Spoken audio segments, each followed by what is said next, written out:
ونسلم على رسوله الكريم اما بعد فاعوذ بالله من الشيطان الرجيم بسم الله الرحمن الرحيم سورۃ الزخرف مکیہ، یہ 25واں پارہ ہے۔ اس سورہ کریمہ میں آیات الصحابہ کی تعداد 8 ہے۔ دیکھیے گا جی، آیت نمبر 3، اعوذ باللہ من الشیطان الرجیم بسم اللہ الرحمن الرحیم انا جعلنا قرآنا عربیا، ہم نے اسے عربی زبان کا قرآن بنایا ہے ہم نے اس کو عربی زبان کا قرآن یا قرآن کی زبان عربی رکھی، لعلکم تعقلون، تاکہ تم سمجھو۔ لعلکم تعقلون کے مصداق کون ہے؟ لعلکم تعقلون کے مصداق صحابہ کرام رضوان اللہ تعالی علیہم اجمعین ہیں۔ ٹھیک ہے جی، عربی بھی ان کی مادری زبان ہے اور لعلکم تعقلون بھی وہی ہے۔ آیت نمبر 44 دیکھیے، فرمایا وَإِنَّهُ لَذِكْرٌ لَكَ وَلِقَوْمِكَ، اور حقیقت یہ ہے کہ یہ وہی تمہارے لیے اور تمہاری قوم کے لیے کیا ہے؟ نیکنامی کا ذریعہ ہے، ذکر ہے، نصیحت ہے۔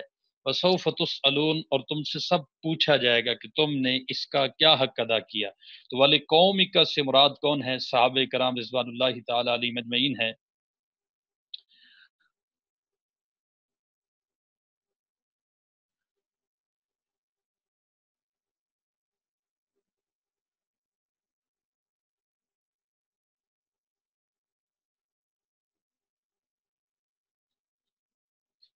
رسول اللہ صلی اللہ علیہ وسلم کے ساتھ اللہ کے جو وعدے ہیں وہ صحابہ کرام کے ہاتھوں پورے ہوئے ہیں۔ ٹھیک ہے نا جی،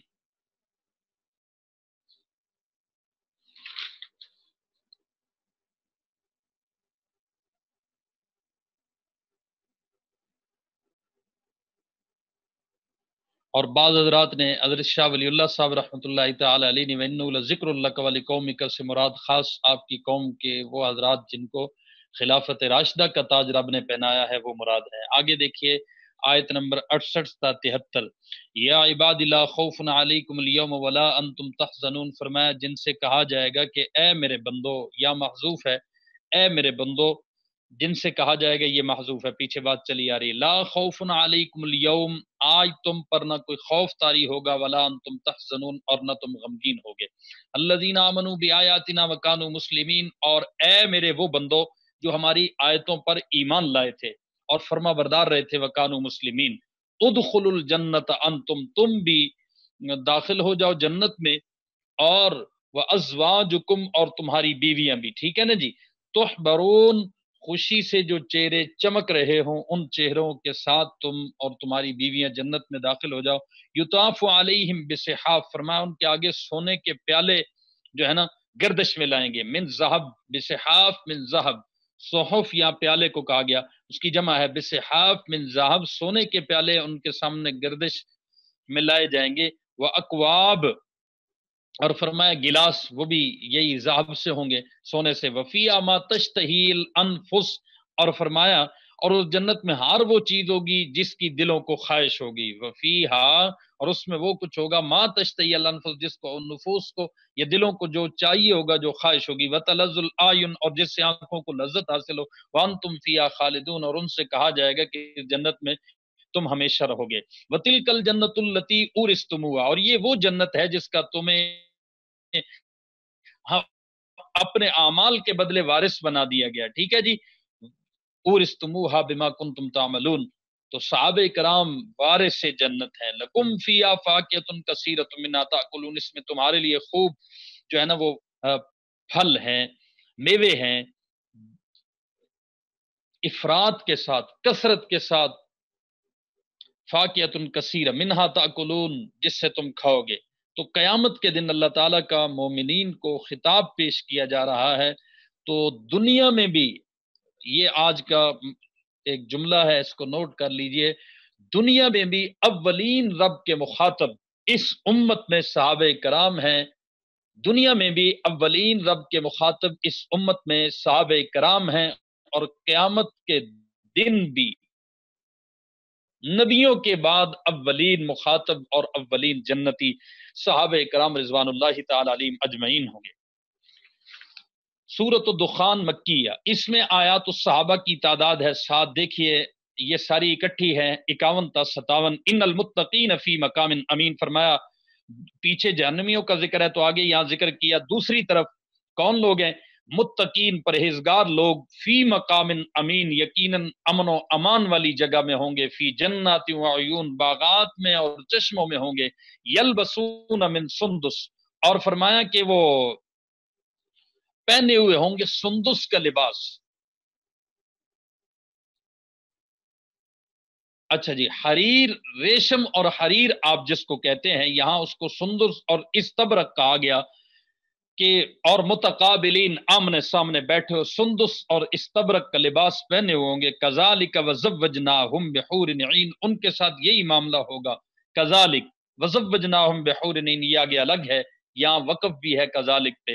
فرمایا کہ وزوجناہم، ہم اور ہم نکاح کریں گے ان کا بحور عین، بڑی آنکھوں والی حوروں کے ساتھ، یدعون فیہا بکل فاکہۃ آمنین، اور فرمایا وہ وہاں بڑے اطمینان سے ہر قسم کے میوے منگاتے ہوں گے، یدعونا وہ طلب کریں گے، بلائیں گے، لیں گے، فی جنت میں بکل فاکہۃ آمنین، ہر قسم کے میوے، ٹھیک ہے جی، اطمینان کے ساتھ آمنین بھی ہوں گے۔ لا یذوقون فی الموت الا الموتۃ الاولی، فرمایا جو موت ان کو پہلے آ چکی ہے اس کے علاوہ وہاں کسی اور موت کا مزہ نہیں چکھیں گے وہ، فیہا الا الموتۃ الاولی، بس جو آ چکی جنت میں ہمیشہ زندہ رہنا ہے۔ ووقاہم عذاب الجحیم، اور فرمایا انہیں دوزخ کے عذاب سے محفوظ رکھے گا اللہ۔ ووقاہم عذاب الجحیم فضلا من ربک، یہ سب تمہارے پروردگار کی طرف سے فضل ہوگا انسان کے لیے۔ ذالک هو الفوز العظیم، اور فرمایا زبردست کامیابی یہی ہے، یہی تو زبردست کامیابی ہے۔ تو ان آیات کے بھی اولین مصداق صحابہ کرام رضوان اللہ تعالی علیہم اجمعین ہیں۔ سورۃ الجاثیہ مکیہ، آیات کی تعداد آیات الصحابہ کی 5 ہے، الیہ اور رد و پارہ ہے۔ آیت نمبر 14 کو دیکھیے، فرمایا قل للذین آمنوا، اے پیغمبر آپ کہہ دیجیے ان لوگوں سے جو ایمان لائے، ان سے کہو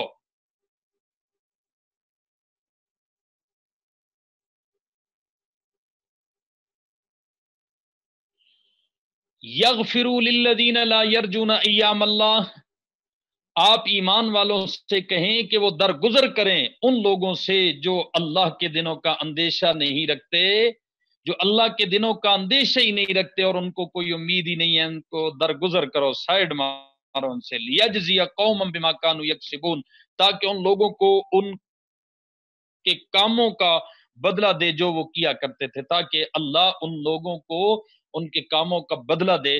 تم ان سے کنارہ کشی اختیار کرو۔ اس سے پتہ چلا کہ صحابہ کا وقت بھی اللہ کو کتنا محبوب ہے اور اللہ ان کی ایک ایک ادا کی نگرانی کر رہے ہیں۔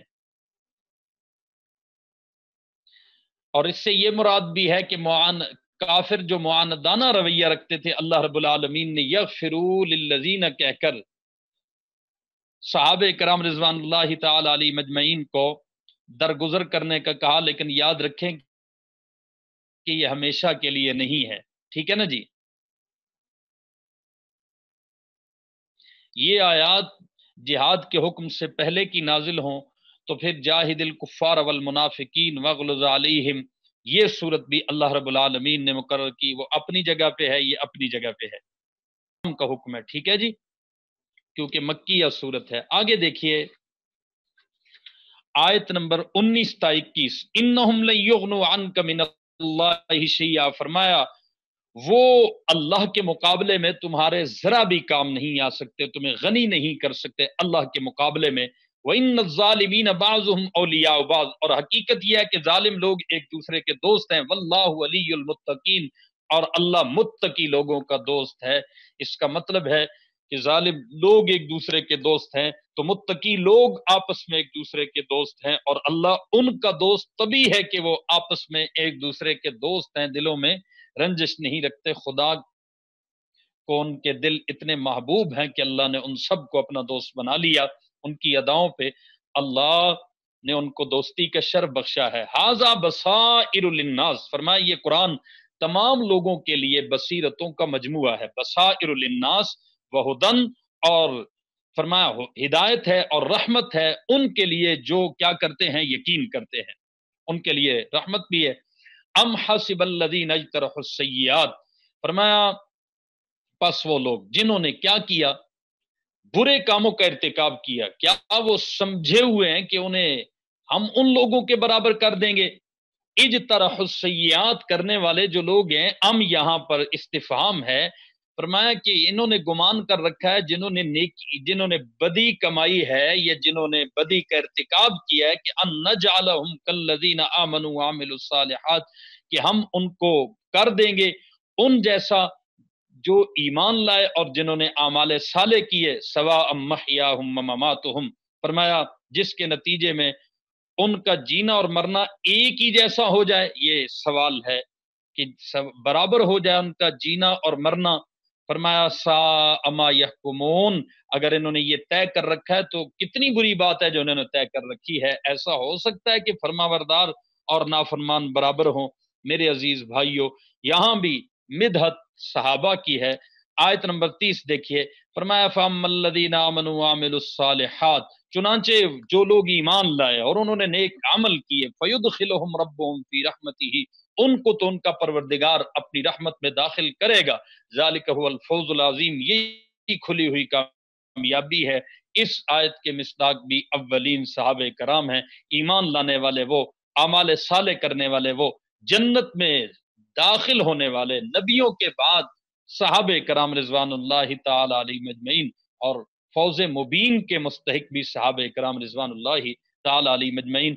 سورۃ الاحقاف مکیہ، آیات الصحابہ کی تعداد 11 ہے، پارہ نمبر 26 ہے. غور سے ذرا دیکھیے گا.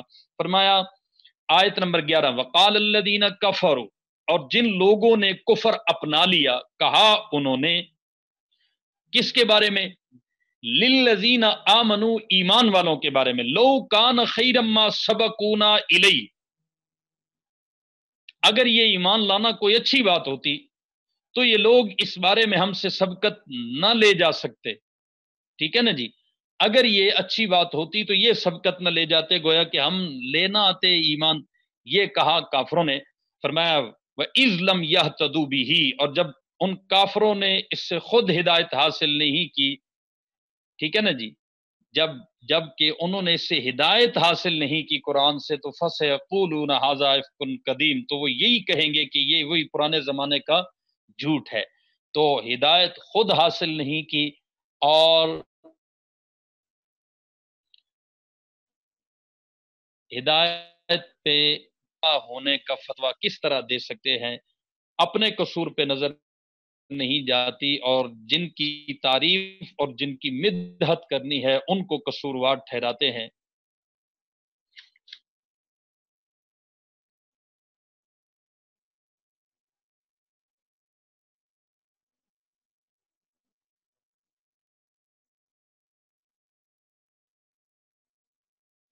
کہ یہ فقیر لے آئے، ہم امیر لے آتے، گویا کہ فقیروں کا تمسخر اڑایا. تو اللہ رب العالمین نے یہاں پر جواب دیا ہے، صحابہ کرام کے فقر کا دفاع کیا ہے. آگے دیکھیے آیت نمبر 12، فرمایا وَمِن قَبْلِهِ کتاب موسیٰ امام و رحمہ، اور اس سے پہلے موسیٰ کی کتاب رہنما اور رحمت بن کر آ چکی ہے. وَهَذَا کتاب، اور یہ قرآن وہ کتاب ہے، مصدق لسان عربیہ، جو عربی زبان میں ہے. وہذا کتاب، یہ وہ کتاب ہے جو تصدیق کر رہی ہے لسانن عربی، عربی زبان میں ہوتے ہوئے اس حضرت موسیٰ کی کتاب تورات کی تصدیق کر رہی ہے. کس وجہ سے؟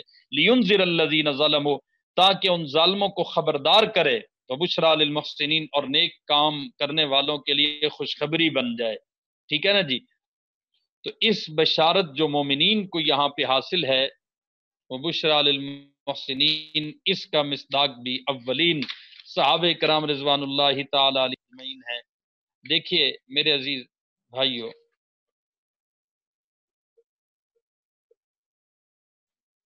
آیت نمبر 13 اور 14 کو دیکھیے، ان الذین قالوا ربنا اللہ ثم استقاموا، یقیناً جن لوگوں نے یہ کہہ دیا ہے، کیا کہا ہے کہ ہمارا پروردگار اللہ ہے، ثم استقاموا، پھر وہ اس پر ثابت قدم رہے، تو فرمایا فلا خوف علیہم، تو ان پر نہ کوئی خوف طاری ہوگا، ولا هم يحزنون، اور نہ وہ غمگین ہوں گے، اولئک اصحاب الجنہ، فرمایا وہ جنت والے لوگ ہیں، خالدین فیہا، جو ہمیشہ اس میں رہیں گے، جزاء بما كانوا يعملون، فرمایا کہ یہ ان کے ان اعمال کا بدلہ ہوگا جو وہ کیا کرتے تھے۔ ان آیتوں کا مصداق بھی اولین صحابہ کرام ہیں، اور حضرت ابو بکر صدیق اس کا مصداق کامل ہیں، مصداق اول ہیں صحابہ کرام میں سے بھی۔ آگے دیکھیے آیت نمبر 15، وَوَصَّيْنَا الْإِنسَانَ بِوَالِدَيْهِ إِحْسَانًا، اور ہم نے انسان کو اپنے والدین سے اچھا برتاؤ کرنے کا حکم دیا ہے، حملتہ امہ کرہا ووضعتہ کرہا، اس کی ماں نے بڑی مشقت سے اسے پیٹ میں اٹھائے رکھا اور بڑی مشقت سے اس کو جنا، ووضعتہ کرہا وحملہ وفصالہ، اور اس کو اٹھائے رکھنے اور اس کے دودھ کے چھڑانے کی مدت کتنی ہے، 30 شہرا، 3 مہینے ہوتی ہے، حتی اذا بلغ شدہ، یہاں تک کہ جب وہ اپنی پوری توانائی کو پہنچ گیا، وبلغ 40 سنہ، اور 40 سال کی عمر تک پہنچا، تو وہ کہتا ہے، کیا کہتا ہے، رب اوزعنی ان اشکر نعمتک التی انعمت علی، کیا کہتا ہے، یا رب مجھے توفیق دے کہ میں آپ کی اس نعمت کا شکر ادا کروں جو آپ نے مجھے اور میرے ماں باپ کو عطا کی، ولی والدیہ، وان اعمل صالحا ترضا، اور فرمایا ایسے نیک عمل کروں جس سے آپ راضی ہو جائیں، واصلح لی فی ذریتی، اور میرے لیے میری اولاد کو بھی صلاحیت دے دیجئے، انی تبت الیک وانی من المسلمین، میں آپ کے حضور توبہ کرتا ہوں اور میں فرما برداروں میں شامل ہوں۔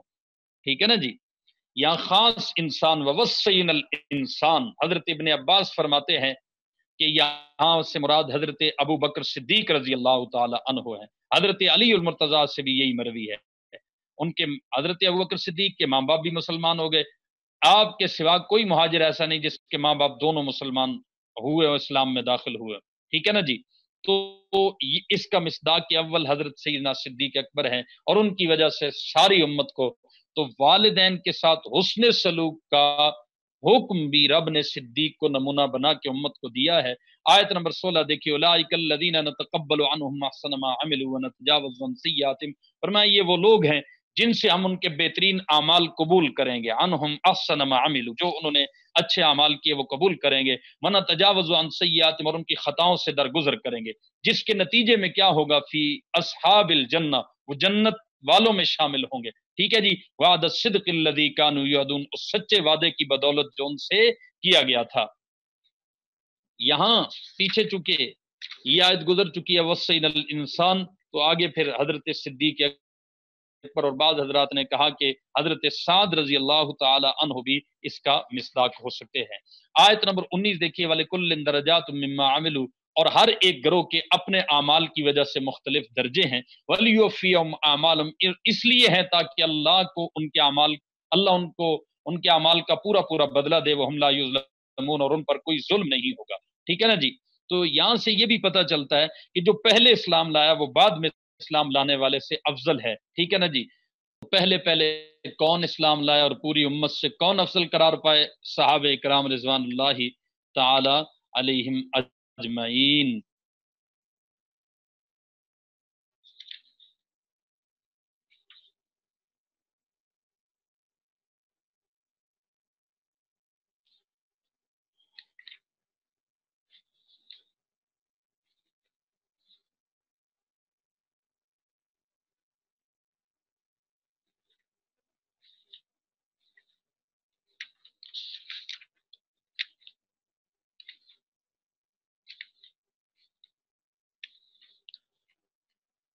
اچھا جی،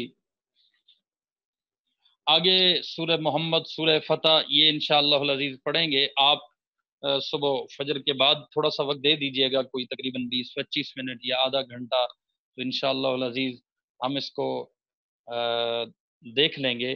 اصل میں حضرت علامہ صاحب رحمۃ اللہ تعالی علیہ کے حوالے سے مسلسل پروگرامات کا سلسلہ جاری ہے، اور میں نے خود ہی یہ پروگرامات دوستوں کو کہے کہ حضرت کے تجدید عہد کرتے ہوئے حضرت کے مشن سے ہم نے یہ پروگرام کرنے ہیں، تو جس کی وجہ سے الحمدللہ دوست حضرات اس کی طرف متوجہ ہوئے ہیں، آپ حضرات بھی دعا کریں اللہ رب العالمین توفیق عطا فرمائے۔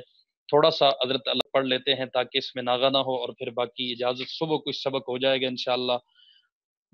دیکھیے، تجرباتی معلومات کی زمین باران وحی کی پیاس میں حضرت نے ہیڈنگ دیا ہے کہ حاصل اس بات کا یہ ہے، جس طرح غذا کے ساتھ دوا کی ضرورت لاحق ہوتی ہے، اس طرح دنیا کی تجرباتی معلومات کی زمین آسمانی باران ہدایت کی شدید محتاج ہے۔ تجرباتی علوم مادہ کائنات ہیں تو علوم شریعت روح کائنات کا حکم رکھتے ہیں۔ قرآن عزیز یہی روح کائنات ہے جو زندگی کی تاریکیوں کو روشنی بخشتا ہے، اور ہمیں اس کی اشد ضرورت ہے۔ وَكَذَلِكَ أَوْحَيْنَا إِلَيْكَ رُوحًا مِّنْ أَمْرِنَا۔ ٹھیک ہے جی، کائنات کا ادراک ہم اپنے حواس سے کرتے ہیں، چھوٹے اور بڑے، یہ شیریں اور تلخ کا امتیاز ان حواس سے ہوتا ہے، لیکن بعض اوقات ایسا بھی ہوتا ہے کہ حواس ادراک میں غلطی کرنے لگتے ہیں، حواس پہچاننے میں غلطی کرنے لگتے ہیں، طویل فاصلے سے بڑی چیزیں بھی چھوٹی دکھائی دیتی ہیں، اور صفراوی مزاج شیری کو بھی تلخ بنا دیتا ہے، جس کا صفراوی مزاج ہے حکمت کے اعتبار سے۔ اس صورت میں ہدایت عقل اور تجرباتی علوم ہماری رہنمائی کرتے ہیں اور حواس کی غلطیوں سے ہمیں باخبر رکھتے ہیں۔ پھر کبھی ایسا بھی آتا ہے کہ یہ حواس شدت کے عالم میں جذبات کی شکل اختیار کر لے، اس صورت میں عقل کی رہنمائی بھی مؤثر نہیں رہتی، اور جذبات کی کشمکش میں فتح ہمیشہ جذبات کی ہوتی ہے۔ نتیجہ یہ ہوتا ہے کہ جوہر عقل مغلوب ہو جاتا ہے۔ یہ وہ وقت ہے جب انسان کو کوئی سہارا چاہیے۔ سبحان اللہ، سبحان اللہ۔ یہ واقعات زبان حال سے پکارتے ہیں کہ ہدایت عقل سے آگے ایک اور رہنمائی کی بھی ضرورت ہے، جو اسی طرح ایمانی جذبات کی تربیت کرے جس طرح حواس طبعی جذبات کی پرورش کرتے ہیں، تاکہ جب عقل اور جذبات کے درمیان مذکورہ بالا کشمکش ہو تو عقل کی درماندگی کے وقت، یعنی عقل جب بے بس ہو جائے، اس وقت انسان ان ایمانی جذبات کا سہارا لے سکے جو طبعی جذبات کو فوراً کچل کر رکھ دیتے ہیں۔ تاریخ ادیان